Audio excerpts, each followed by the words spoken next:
The Great Gatsby, Chapter 5, Section 5. I began to walk about the room, examining various indefinite objects in the half-darkness. A large photograph of an elderly man in yachting costume attracted me, hung on the wall over his desk. "Who's this?" That's Mr. Dan Cody, old sport." The name sounded faintly familiar. "He's dead now.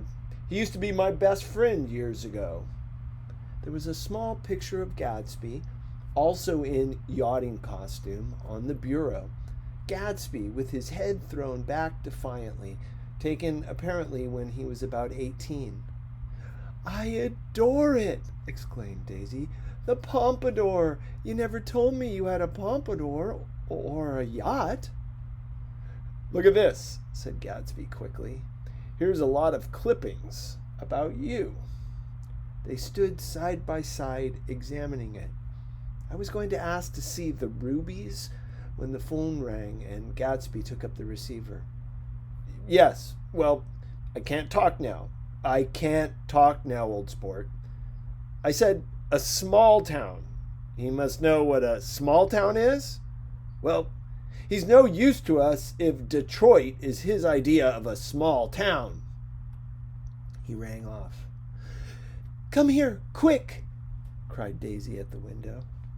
The rain was still falling, but the darkness had parted in the west, and there was a pink and golden billow of foamy clouds above the sea. "Look at that," she whispered, and then after a moment, "I'd like to just get one of those pink clouds and put you in it and push you around." I tried to go then, but they wouldn't hear of it.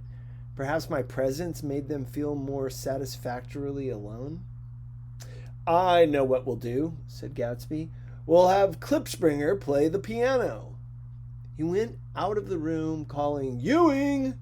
and returned in a few minutes accompanied by an embarrassed, slightly worn young man with shell-rimmed glasses and scanty blonde hair. He was now decently clothed in a sports shirt, open at the neck, sneakers and duck trousers of a nebulous hue. "Did we interrupt your exercises?" inquired Daisy politely. "I was asleep," cried Klipspringer in a spasm of embarrassment. "That is, I'd been asleep, and then I got up." "Klipspringer plays the piano," said Gatsby, cutting him off. "Don't you, Ewing, old sport?" I don't play well.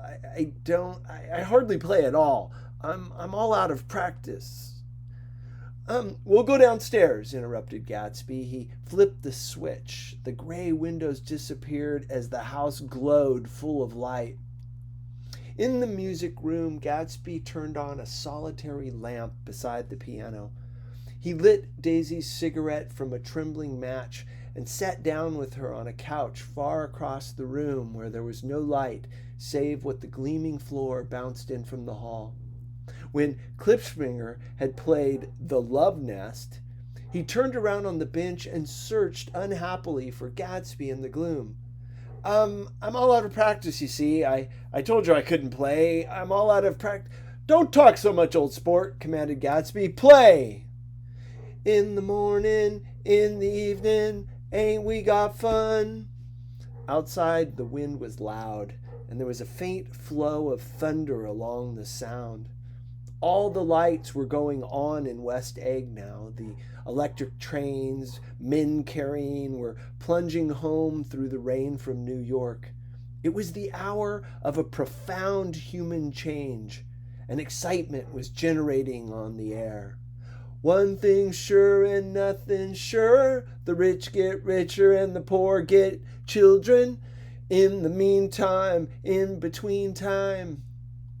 As I went over to say goodbye, I saw that the expression of bewilderment had come back into Gatsby's face, as though a faint doubt had occurred to him as to the quality of his present happiness. Almost 5 years. There must have been moments, even that afternoon, when Daisy tumbled short of his dreams. not through her own fault, but because of the colossal vitality of his illusion. Ed had gone beyond her, beyond everything. He had thrown himself into it with a creative passion, adding to it all the time, decking it out with every bright feather that drifted his way. No amount of fire or freshness can challenge what a man will store up in his ghostly heart. As I watched him, he adjusted himself a little, visibly. His hand took hold of hers, and as she said something low in his ear, he turned toward her with a rush of emotion. I think that voice held him most with its fluctuating, feverish warmth because it couldn't be overdreamed. That voice was a deathless song. They had forgotten me, but Daisy glanced up and held out her hand. Gatsby didn't know me now at all. I looked once more at them, and they looked back at me remotely, possessed by intense life. Then I went out of the room and down the marble steps into the rain, leaving them there together.